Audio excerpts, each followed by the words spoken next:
आज का प्रातः क्लास है 10 जनवरी 1969। बाप बैठ समझाते हैं ज्ञान और भक्ति के ऊपर।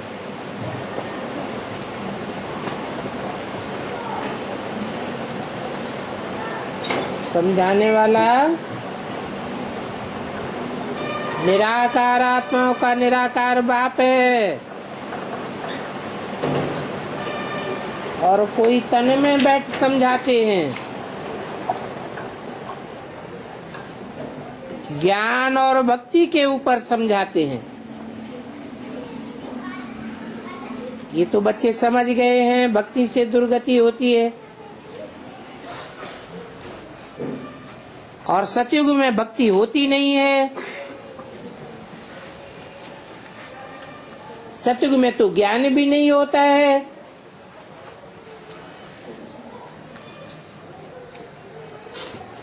न कृष्ण भक्ति करते हैं और न ज्ञान की मुरली बजाते हैं। मुरली माना ही ज्ञान देना। गायन भी है मुरली में जादू, तो जरूर कोई जादू होगा ना। सिर्फ मुरली बजाना वो तो कॉमन बात हो गई, और वो मुरली तो फकीर लोग भी बजाते रहते हैं।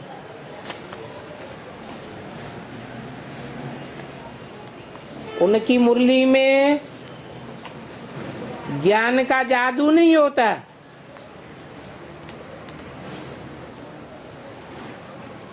इसमें तो ज्ञान का जादू है। अज्ञान को तो जादू नहीं कहेंगे, मुरली को ही जादू कहते हैं। परंतु मनुष्य समझते हैं कृष्ण मुरली बजाता था।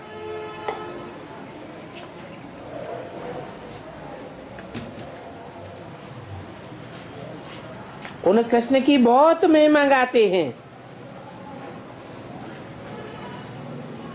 परंतु बाप कहते हैं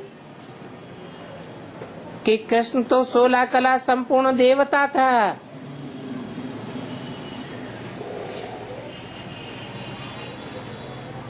नर को 16 कला संपूर्ण नारायण बनाने वाला बाप है।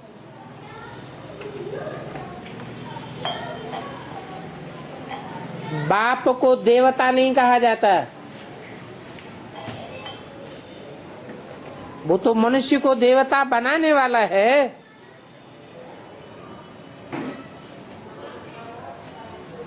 कृष्ण तो मनुष्य भी था,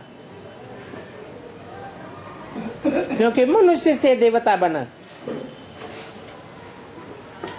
और देवता से फिर सुख भोगते भोगते नीचे उतरते उतरते मनुष्य बना। ये होता ही रहता है, ऊपर से नीचे उतरना। फिर बाप आकर के चढ़ाते हैं।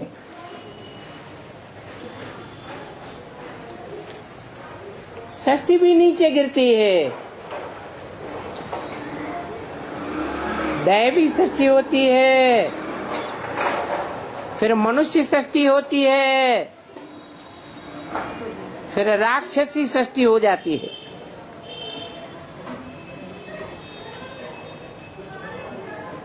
और मनुष्य से देवता बनते हो ज्ञान से।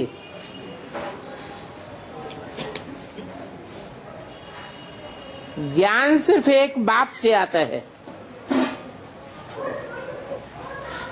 बाकी तो सब मनुष्य अज्ञान ही सुनाते हैं। जब सतयुग है तो वहां वो ज्ञान का वर्षा है, ज्ञान नहीं होता है, और वहां भक्ति भी नहीं होती है। भक्ति तो होती है द्वापर युग से। द्वापर से पहले कोई का मन भागता नहीं है। देवताएं तो आत्मिक स्थिति में स्थिर रहते हैं, मन के भावने का सवाल ही पैदा नहीं होता। जब द्वैतवादी युग आता है और धर्म आते हैं, दूसरे धर्म आते हैं,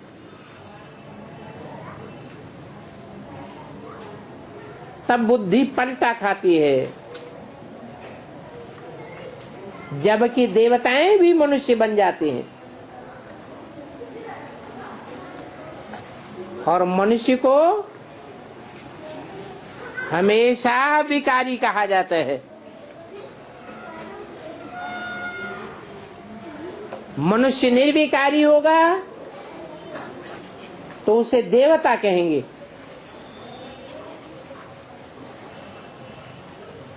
देवताओं को ही निर्विकारी कहा जाता है। देवताओं की सृष्टि को पवित्र दुनिया कहा जाता है। अभी तुम मनुष्य से देवता बन रहे हो। मनुष्य में ज्ञान नहीं है तो मनुष्य कहा जाता है।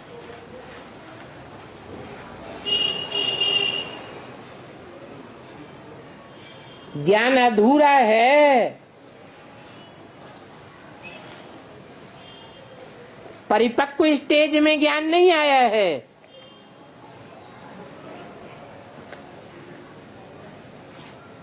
ज्ञान की पराकाष्ठा हो जाए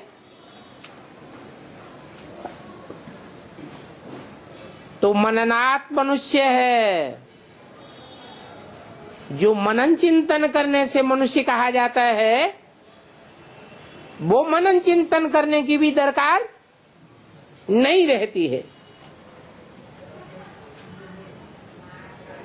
जब मनुष्य में ज्ञान है तो उनको देवता कहा जाता है। ज्ञान तो क्या, ज्ञान की पराकाष्ठा है। अब ज्ञान किसको कहा जाता है? एक तो पहचान और फिर सृष्टि के आदि मध्य अंत का ज्ञान। भक्त लोग इस बात को नहीं जानते हैं।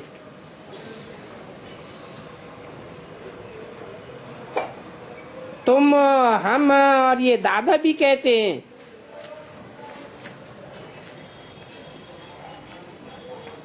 हम तुम में ज्ञान नहीं था।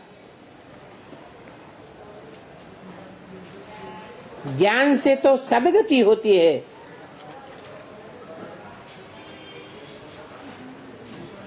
काई की सद्गति होती है?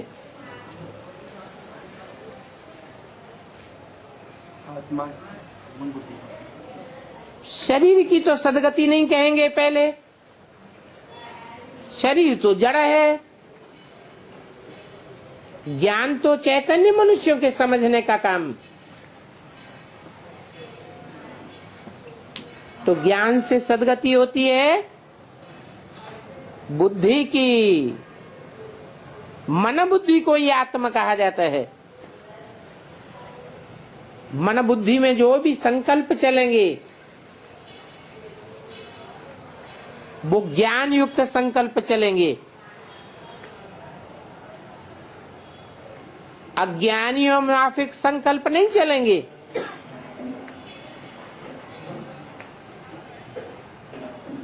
तो कहेंगे बुद्धि की सद्गति हुई, आत्मा की सद्गति हुई। फिर भक्ति होती है, उनको कहा जाता है दुर्गति। जैसे कि बुद्धि भागती ही रहती है, क्योंकि भक्ति को रात में भटकना होता है ना। ज्ञान को दिन कहा जाता है। और ये बात तो कोई की भी बुद्धि में बैठ सकती है, परंतु दैवी गुण धारण नहीं करते हैं तो ये धारणा की बातें भी बुद्धि में बैठती नहीं है। दैवी गुण हो तो समझ जाएं कि इनमें ज्ञान की धारणा है। ज्ञान की धारणा होगी तो दैवी गुणों की भी धारणा होगी। ज्ञान की धारणा नहीं तो दैवी गुणों की भी धारणा हो नहीं सकती। ज्ञान की धारणा वालों की चलन देवताओं की मिसल होती है। जो कम धारणा वाले होते हैं उनकी चलन भी मिक्स रहती है। फिर भी कम धारणा वालों को आसुर तो नहीं कहा जाएगा।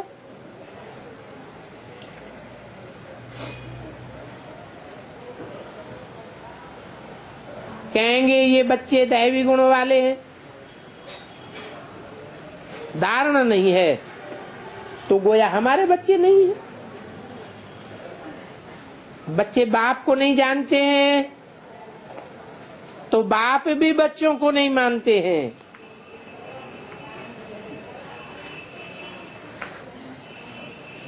क्या नहीं मानते हैं?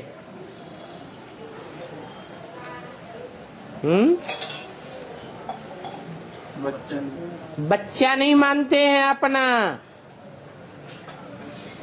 क्यों? 500-700 करोड़ मनुष्य आत्माएं वो बाप के बच्चे नहीं हैं। रूहानी, हाँ रूहानी बाप के बच्चे रूह नहीं है। रूह तो है परंतु वो अपन को रूह मानते भी नहीं, जानते भी नहीं। तो बाप भी कहते हैं मैं इनको अपना बच्चा नहीं मानता।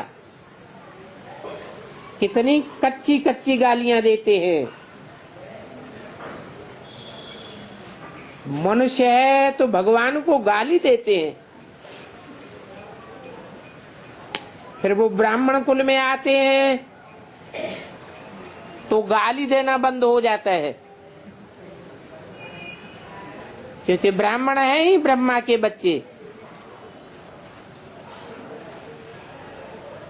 तो ये ज्ञान का विचार सागर मंथन करना चाहिए। स्टूडेंट विचार सागर मंथन करके ज्ञान को उन्नति में लावें। तुमको ज्ञान मिलता है, उस ज्ञान पर अपना विचार सागर मंथन करने से अमृत निकलेगा।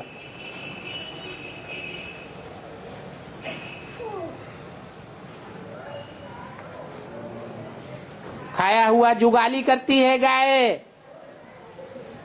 तो रस बनता है, उस रस से फिर खून बनता है। तुम्हारा संकल्पों का खून है। विचार सागर मंथन नहीं करेंगे तो फिर बाकी क्या मंथन होगा?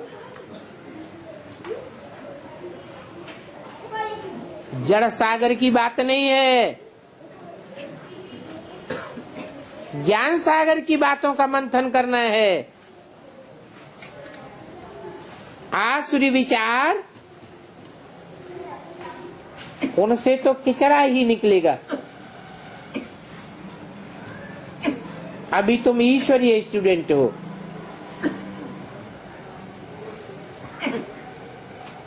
जानते हो कि मनुष्य से देवता बनाने की पढ़ाई बाप ही पढ़ाते हैं और अभी पढ़ाए रहे हैं।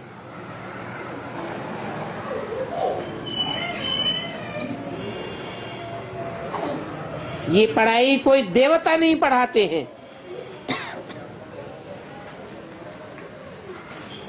कोई भी देवताओं को कभी भी ज्ञान का सागर नहीं कहा जाएगा।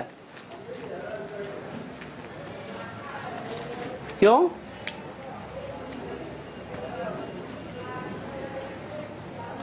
क्यों नहीं कहा जाएगा? चलो नदियों को न कहो, तालाबों को न कहो, मानसरोवर को भी न कहो,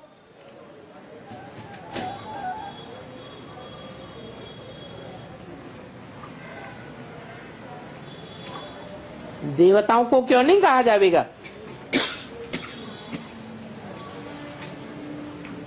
देवताओं में नारायण भी तो है, उसकी तो कहीं कब कोई गिलानी नहीं सुनी होगी। उन नारायण को सागर क्यों नहीं कहा जाएगा?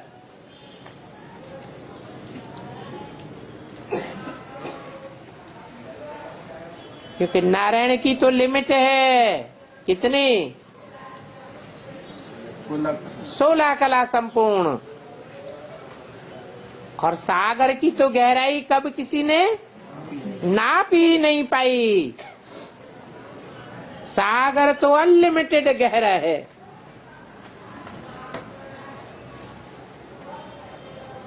तो ज्ञान का सागर एक बाप को ही कहा जाता है।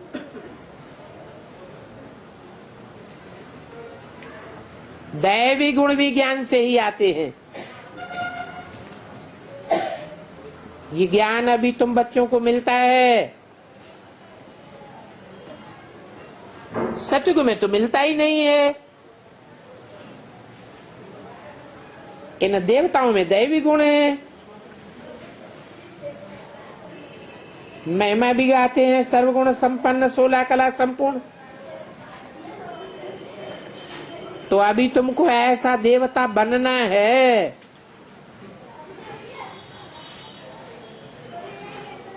कोई बना नहीं है। अपन से पूछना चाहिए कि हमारे में ऐसे सर्वगुण संपन्न दैवी गुण हैं, कभी कोई आसुरी गुण तो नहीं छलकता? अगर आसुरी गुण हैं तो फौरन उनको निकाल देना चाहिए, तभी देवता बन सकेंगे, नहीं तो कम दर्जा पालेंगे, कच्चे देवता बन जाएंगे। जो कच्चे देवता बनेंगे उनको क्या घाटा पड़ेगा? है? जो कच्चे देवताएं होंगे वो द्वापर युग से और धर्मों के प्रभाव में आ जाएंगे, भारत को, भारतवासियों को धोखा दे जाएंगे। अभी भी शूटिंग पीरियड में धोखा दे रहे हैं, और वहां भी धोखा दे जाएंगे। फिर दैवी राज्य में कम दर्जा पालेंगे।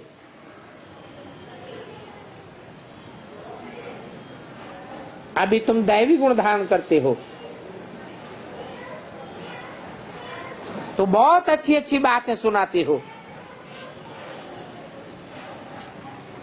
इसको कहा जाता है पुरुषोत्तम संगम युग। जबकि तुम पुरुषोत्तम बन रहे हो,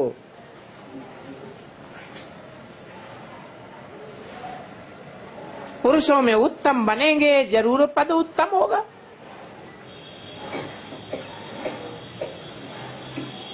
तो तुम्हारा वातावरण भी बहुत अच्छा होना चाहिए।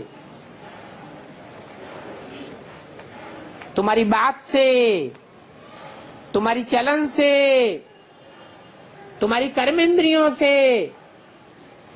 ऐसा कुछ भी झलके नहीं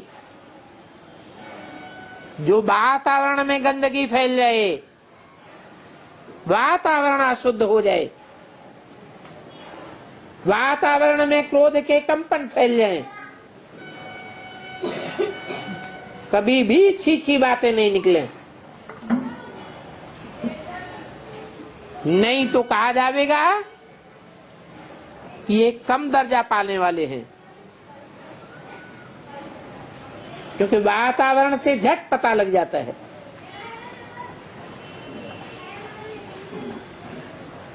मुख से वचन ही दुख देने वाले निकल पड़ते हैं।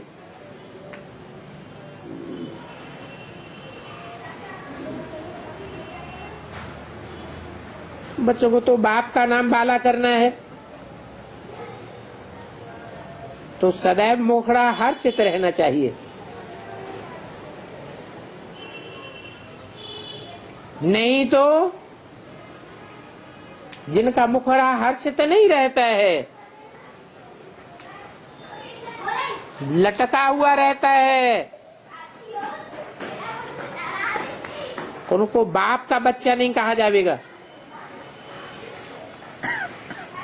जैसे कि ज्ञान है ही नहीं, तुम्हारे मुख से सदैव रतन निकले। ये लक्ष्मी नारायण देखो कितने हर्षित मुख है। इन्हों की आत्मा ने पूरा ज्ञान धारण किया था, तो मुख से ज्ञान रतन निकाले होंगे। रतनों से ही सुख मिलता है, तो कितनी खुशी रहती है। ज्ञान रतन जो तुम अभी लेते हो, वो रतन फिर सच्चे हीरे जवाहरात बन जाते हैं।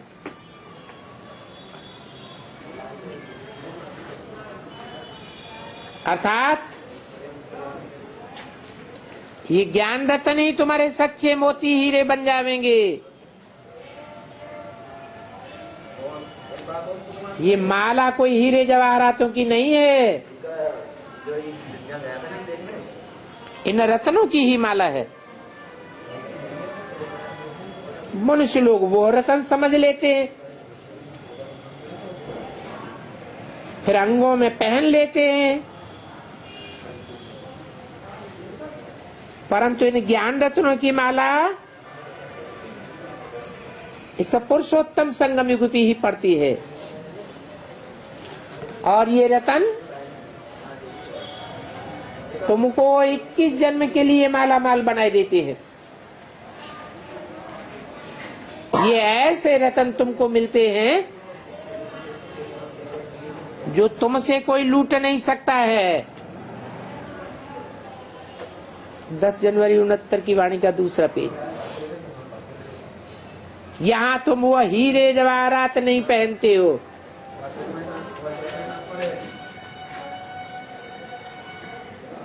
और यहां अगर पहनेंगे भी तो झट कोई लूट लेगा।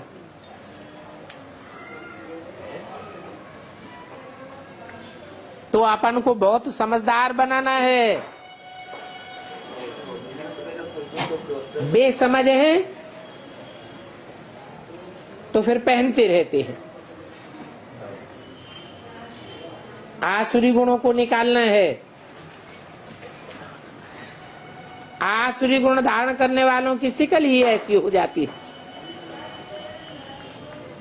क्रोध में लाल लाल तांबे जैसी शिकल वाली बन जाती है। ये तो क्रोध विकार की बात है। काम विकार तो काला ही बनाई देता है। जैसे कृष्ण को राम को काला दिखाया है,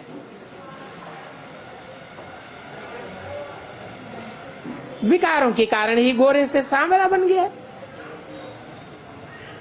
तुम बच्चों को हर एक बात में विचार सागर मंथन करना चाहिए। ये पढ़ाई बहुत धन कमाने की है। तुमने सुना होगा कि क्वीन विक्टोरिया का वजीर जो था वो पहले बहुत गरीब था। स्ट्रीट लाइट में पढ़ाई पढ़ता था।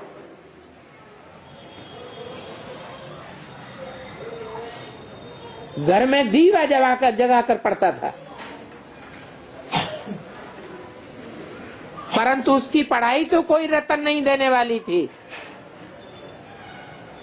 तुम तो जन्म जन्मांतर के लिए रतन धारण करते हो।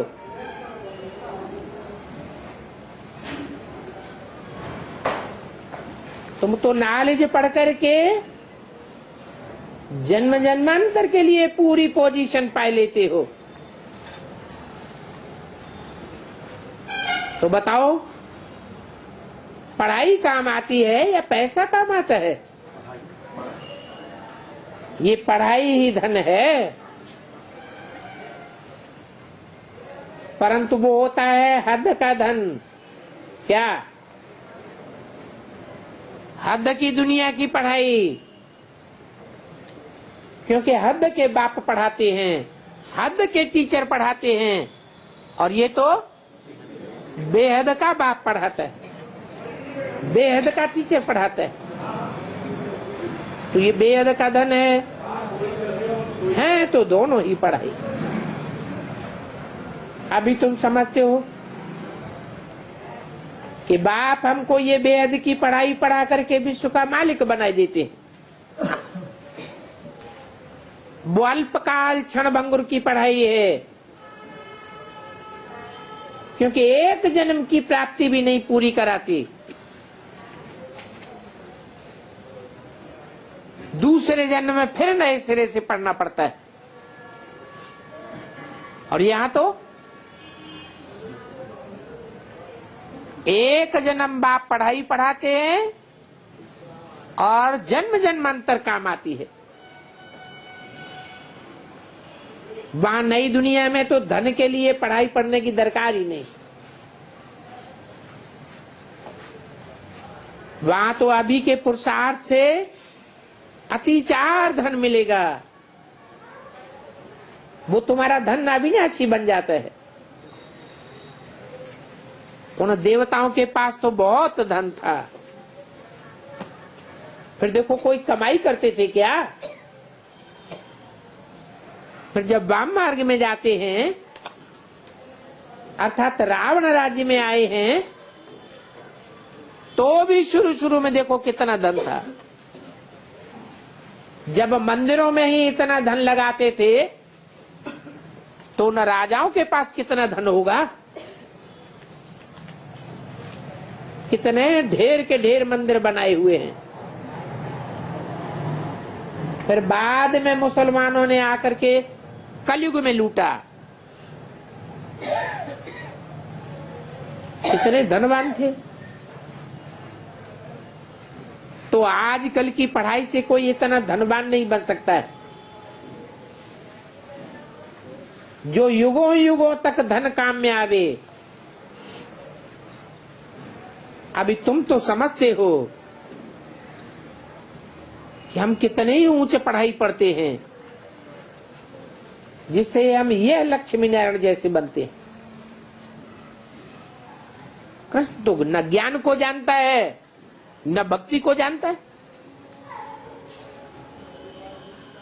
तो इस पढ़ाई से देखो मनुष्य क्या से क्या बन जाते हैं। गरीब से साहूकार बन जाते हैं। अभी भारत कितना गरीब है। साहूकारों को तो फुर्सत ही नहीं है। उनको अपना ही अहंकार रहता है कि हम फलाना साहूकार हो।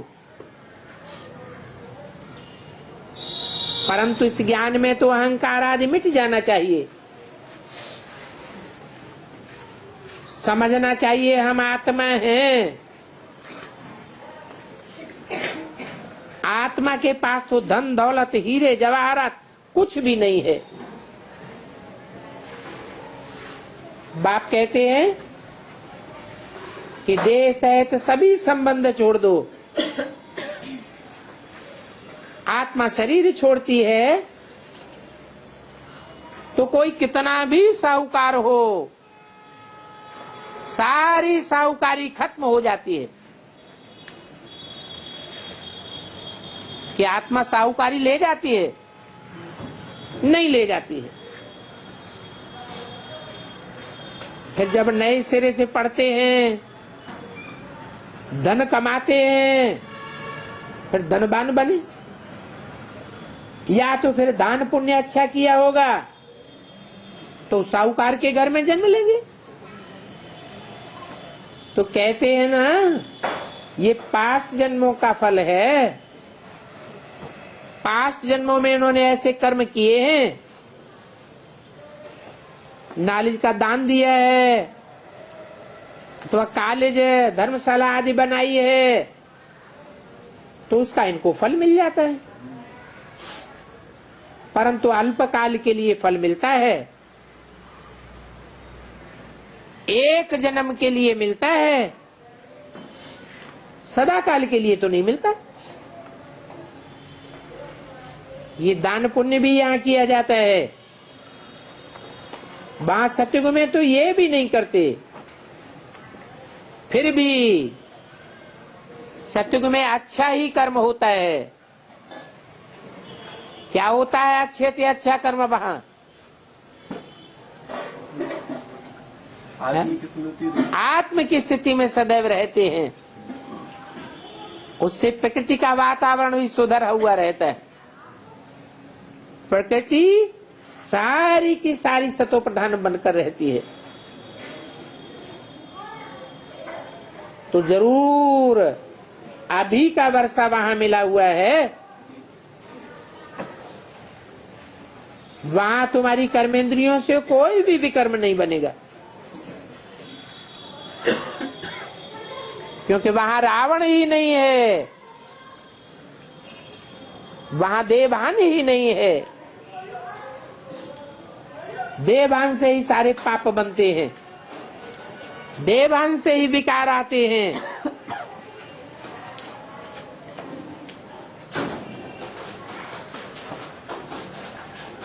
तुम्हारा भी कोई विकर्म नहीं बनेगा।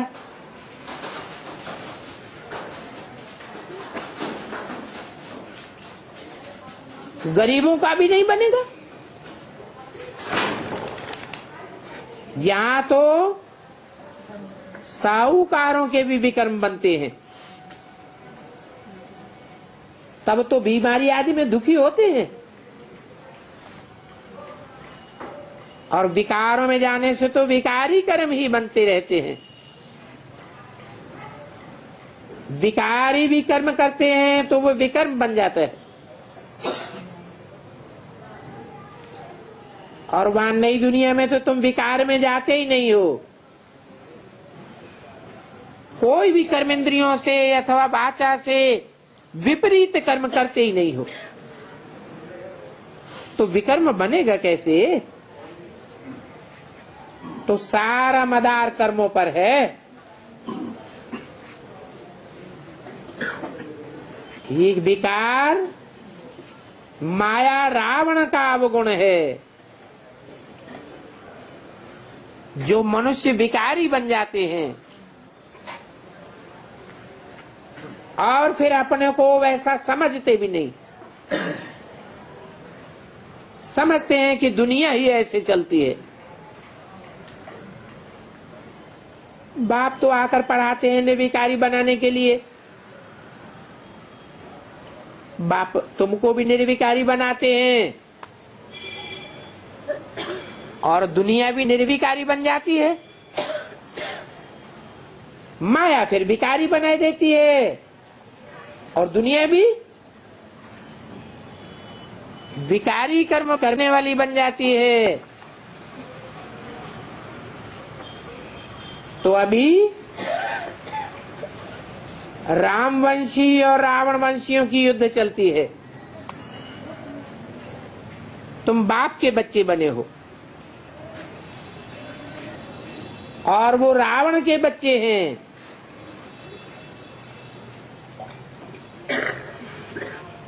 कितने अच्छे अच्छे बच्चे माया से हार खा लेते हैं। ये माया बड़ी प्रबल है। उन बच्चों का बाप नाम नहीं सुनाते हैं। क्यों नहीं सुनाते हैं? क्योंकि फिर भी बाप की बच्चों में उम्मीद रहती है। नाम सुनाने से तो सदैव के लिए फंक हो जाएंगे।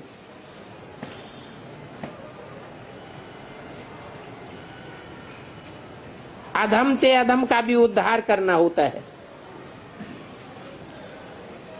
और बाप को तो सारे विश्व का उद्धार करना होता है। बहुत गिरते हैं, गिरते गिरते एकदम चट खाते में चले जाते। अच्छे अच्छे सेंटर्स के हेड होकर रहते हुए भी अधम ते अधम गति में चले जाते हैं। ऐसों का भी बाप को उद्धार करना पड़ता है। और अधम तो सभी हैं, क्योंकि रावण के राज्य में हैं, परंतु बाप बचाते हैं, फिर गिरते हैं। बाप की मेहनत बर्बाद कर देते हैं, तो फिर अधम ते अधम बनते जाते। उनका फिर चढ़ना नहीं होता है, क्योंकि वो अधम पिना अधम पना फिर अंदर खाता रहेगा। जैसे तुम कहते हो अंतकाल जो स्त्री सुमिरे, तो उनकी बुद्धि में भी वो अधमपना ही याद आता रहेगा। तो बाप बैठ बच्चों को समझाते हैं, और कल्प कल्प तुम ही सुनते हो कि सृष्टि का चक्र कैसे फिरता है। जानवर तो नहीं सुनेंगे, मनुष्य ही सुनते हैं और मनुष्य ही समझते हैं। जानवरों के लिए तो नहीं कहेंगे। तो मनुष्य ही हैं। इन लक्ष्मी नारायण को भी नाक कान आदि सब वही है जो देवताओं को होते हैं, क्योंकि ये मनुष्य है ना।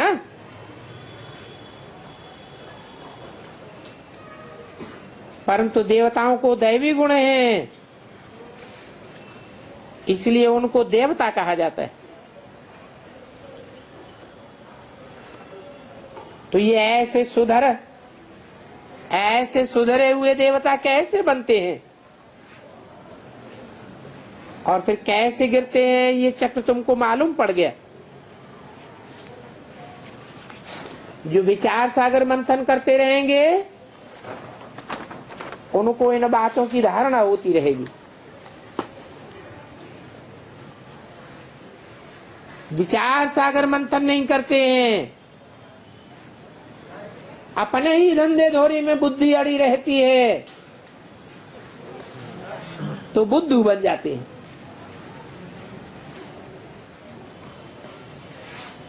दस 169 की वाणी का तीसरा पेज। जो मुरली चलाने वाले हैं उनका विचार सागर मंथन तो जरूर चलता रहेगा, बुद्धि में आता रहेगा। इस पॉइंट पर ये बात समझानी है, इस टॉपिक पर ये बात ऐसे ऐसे समझानी है। ऑटोमेटिकली विचार सागर मंथन चलता है, बुद्धि में आता है। फलाने फलाने लोग समझने के लिए आने वाले हैं, विचारों में ज्ञान तो है नहीं, तो उन्हों को भी ये पॉइंट दे करके उल्लास में लावेंगे। हो सकता है कोई कुछ समझ जावे, उनके भाग्य में होगा तो जरूर समझेंगे। कोई तो झट निश्चयवान बन जाते हैं, कोई तो नहीं बनते हैं। परंतु फिर भी उम्मीद रखी जाती है कि अभी नहीं समझेंगे, आते रहेंगे तो जरूर आगे चल करके समझ जाएंगे। तो तुम बच्चों को भी उम्मीद रखनी चाहिए। कोई में उम्मीद रखना ही ये साबित करता है कि जैसे सर्विस का शौक है, थकने वाले नहीं है। बल कोई चढ़ करके फिर आदम बन जाते हैं,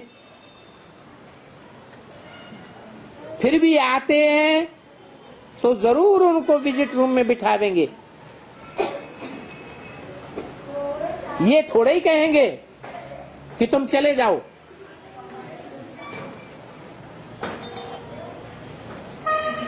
जरूर पूछेंगे, आप इतने दिन नहीं आए, कहेंगे माया से हरा ही लिया था। तो ऐसे ढेर आते हैं,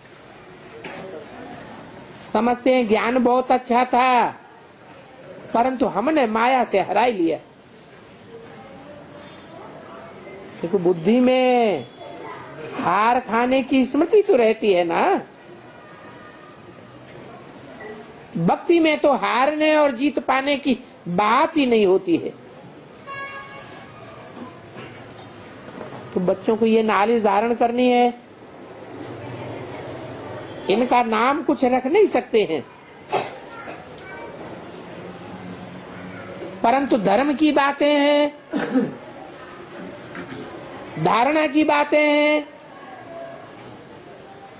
ज्ञान भी धारण किया जाता है ना। इसलिए गीता पुस्तक नाम रखा हुआ है, जो सर्वशास्त्रों में शिरोमणि है। तो जरूर शिरोमणि धर्म की स्थापना करेगी। एक गीता ही ऐसा ज्ञान का पुस्तक है जो सर्वश्रेष्ठ धर्म स्थापन करने वाला है। परंतु वो पुस्तक भी झूठी होने के कारण भक्ति की लाइन में आ गई। वास्तव में तो ये गीता शास्त्र की भी दरकार नहीं है। ये कोई जड़ शास्त्र की बात नहीं है। शास्त्र कहा ही जाता है शासन करने का विधान।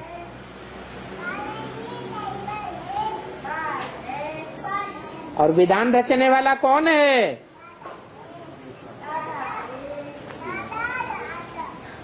कहा जाता है विधाता। तो तुम सब बच्चे विधाता बाप के बच्चे हो, विधान रचने वाले हो।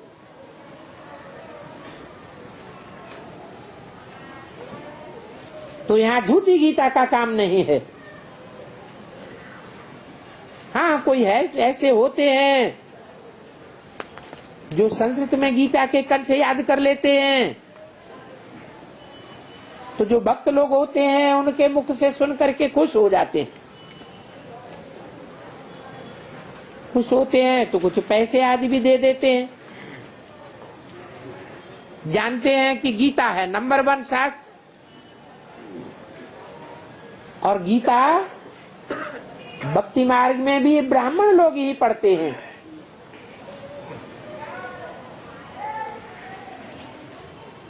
वो तो अपने को ब्राह्मण कहते हैं कि हम ब्राह्मण हैं, ब्रह्मा की संतान है। परंतु उनसे पूछो तुम्हारा ब्रह्मा कहाँ है, तो क्या कहेंगे? ब्रह्मा सूक्ष्म वतन में। उनकी तो सारी झूठी बातें हैं। तुम तो सच्चे सच्चे ब्राह्मण हो, तुम्हारा सच्ची गीता पर हक है। और गीता ज्ञान सीखते भी ब्राह्मण हैं, क्योंकि देवता कब बनेंगे? क्या शर्त है? पहले ब्राह्मण बनना पड़े। जब तक प्रैक्टिकली ब्रह्मा की औलाद नहीं बने हैं, पक्का निश्चय बुद्धि नहीं बने हैं, तब तक देवता नहीं कहे जा सकते। और ब्रह्मा नाम तो दिया ही तब जाता है जब भगवान बाप प्रवेश करते हैं।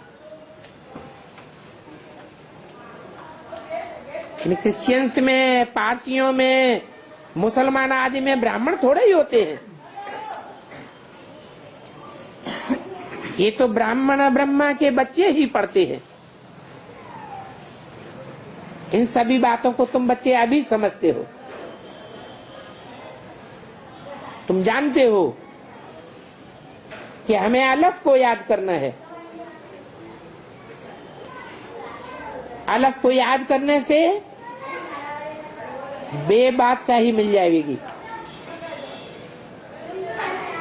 तो जब भी कोई तुमको मिले, अलफ अर्थात अल्लाह बाप को याद करो।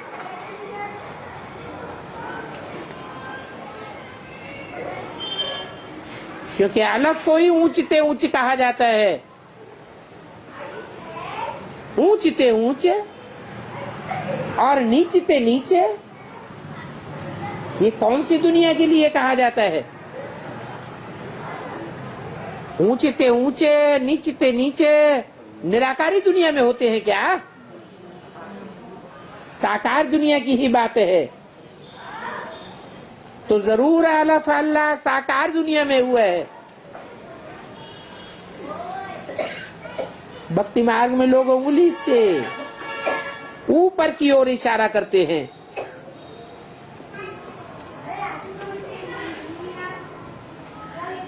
हिंदुओं में कहते हैं कैलाशवासी है, ऊंचे पहाड़ का रहने वाला है। मंदिर भी ऊंचे ऊंचे स्थानों पर बनाते हैं। जैसे जैनी लोग भी, खासकर दिगंबर जो जैनी होते हैं, वो ऊंचे स्थान पर मंदिर बनाते हैं। तो ये अलफ ही अल्लाह है। उस अलफ को एक भी कहा जाता है।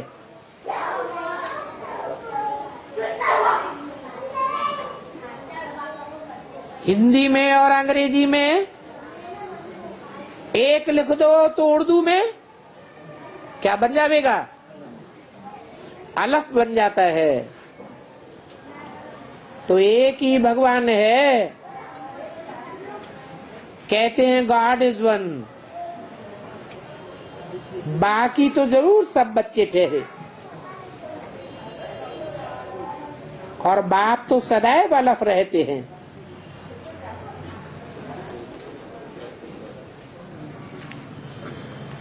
वो बे बनते ही नहीं हैं।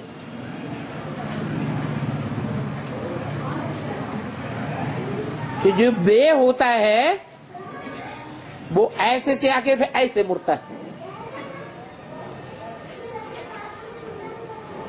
वो तो कहीं मोड़ लेता ही नहीं। तो वो नीचे बादशाही में नहीं आते हैं।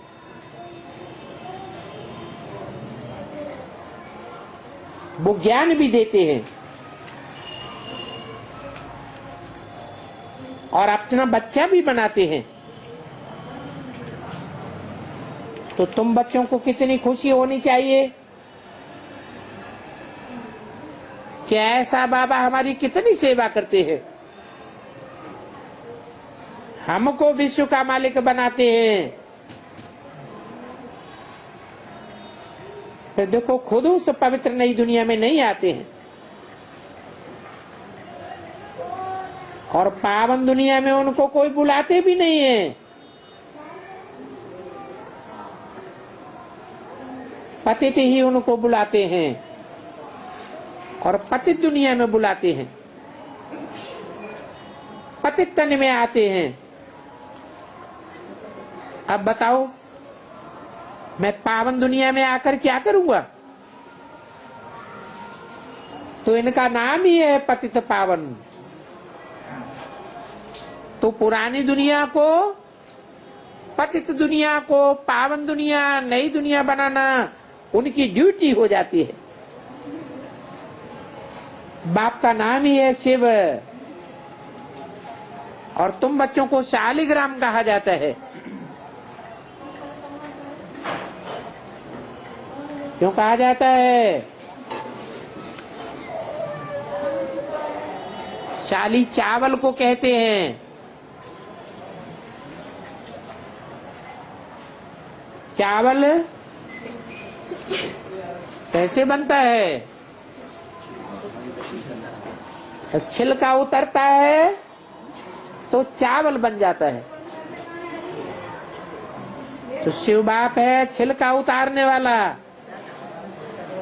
कि देवभान का छिलका है ना, इसलिए उनकी पूजा भी होती है।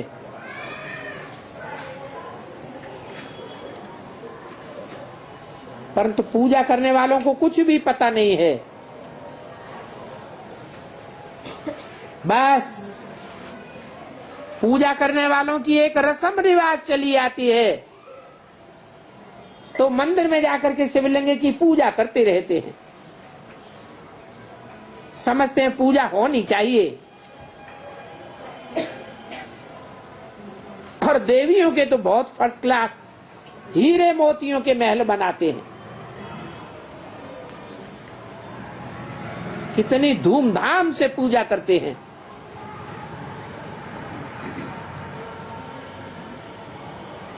और शिवलिंग तो जहां तहां मिट्टी का बनाया, पूजा की और ये भागे। मिट्टी का लिंग फौरन बनाते हैं, तोड़ देते हैं और भाग जाते हैं। वो बनाने में जैसे कोई मेहनत ही नहीं लगती। देवियों को बनाने में तो कितनी मेहनत लगती है। मूर्तियां आदि बनाने में कितना खर्चा करते हैं। वो तो मिट्टी का बनाया और तोड़ा। इन देवियों को सजाने में भी बड़ी मेहनत लगती है।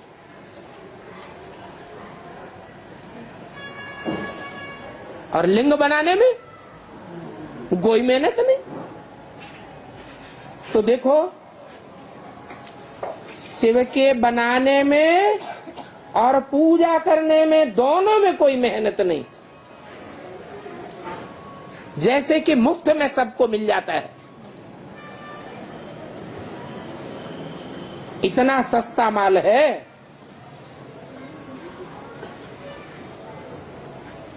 पत्थर पानी में घिस घिस करके, टक्करें खाते खाते गोल शालिग्राम और लिंग बन जाता है। पूरा घिस घिस करके अंडा बना देते हैं। कहते भी हैं अंडे में सलात्मा है। जो आत्मा ब्रह्म तत्व में रहती है, इसलिए उनको कहते हैं ब्रह्मांड। ये अंडों, आत्मा रूपी अंडों के रहने की जगह है। तुम ब्रह्मांड के भी मालिक बनते हो तो विश्व के भी मालिक बनते हो। तो पहले पहले समझानी देनी है बाप की। क्योंकि शिव को बाबा कह के सभी याद करते हैं। बाबा ग्रैंडफादर को कहा जाता है। ग्रैंडफादर अर्थात बाप का भी बाप। ब्रह्मा को भी बाबा कहते हैं। प्रजापिता है तो सारी प्रजा हो गई। ग्रेट ग्रेट ग्रैंडफादर भी कहा जाता है। तो ये सारा ज्ञान तुम बच्चों की बुद्धि में अभी है। प्रजापिता ब्रह्मा कहते तो बहुत हैं, परंतु यथार्थ रीति जानते नहीं हैं कि प्रजापिता ब्रह्मा कुमारी ईश्वरी विश्वविद्यालय नाम क्यों रखा है। पहले ब्रह्मा कुमारी विद्यालय नाम था, फिर बदल करके क्या रख दिया, क्यों रखा, क्या कारण हुआ। ये ब्रह्मा किसका बच्चा है। तुम कहेंगे कि परमपिता परमात्मा शिव ने इनको अडॉप्ट किया है। किनको, इनको अडॉप्ट किया है। अरे इनको कह के किस तरफ इशारा करते हैं, ब्रह्मा को। ब्रह्मा किसका बच्चा है, जरूर बाप का बच्चा है। तो प्रजापिता ब्रह्मा कहा जाता है। प्रजापिता शब्द पहले और ब्रह्मा शब्द बाद में। जैसे शिव का नाम पहले और शंकर का नाम बाद में। बाप दादा में भी बाप पहले और दादा बाद में।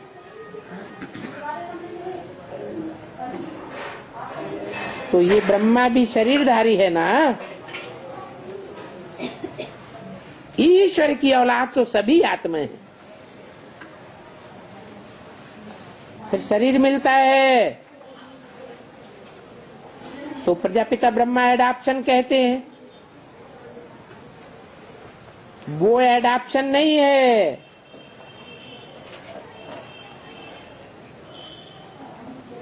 जो हद की दुनिया में करते हैं। ये तो निराकार आत्माओं को परमपिता परमात्मा ने अडॉप्ट किया। वो एडॉप्शन की बात नहीं है। तुमको अडॉप्ट किया है तुम वो ब्रह्मा कुमार कुमारियां, और अडॉप्ट करने वाला कौन है?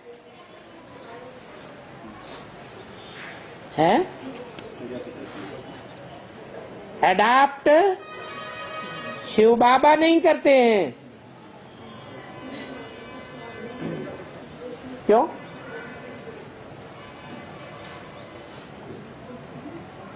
शिव बाबा तो अनादि अविनाशी आत्मा है, और आत्माएं भी अनादि अविनाशी हैं। उनको अडॉप्ट करने की बात ही नहीं। बाकी ब्रह्मा कुमार कुमारियों का अडॉप्ट किया जाता है।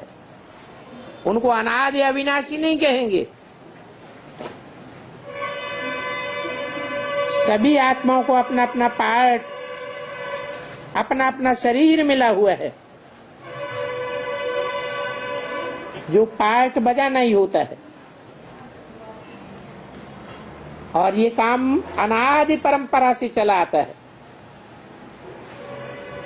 इस परंपरा की आदि मध्य अंत नहीं है। अच्छा, मीठे मीठे रूहानी बच्चों को रूहानी बाप दादा का याद, प्यार, गुड मॉर्निंग और नमस्ते।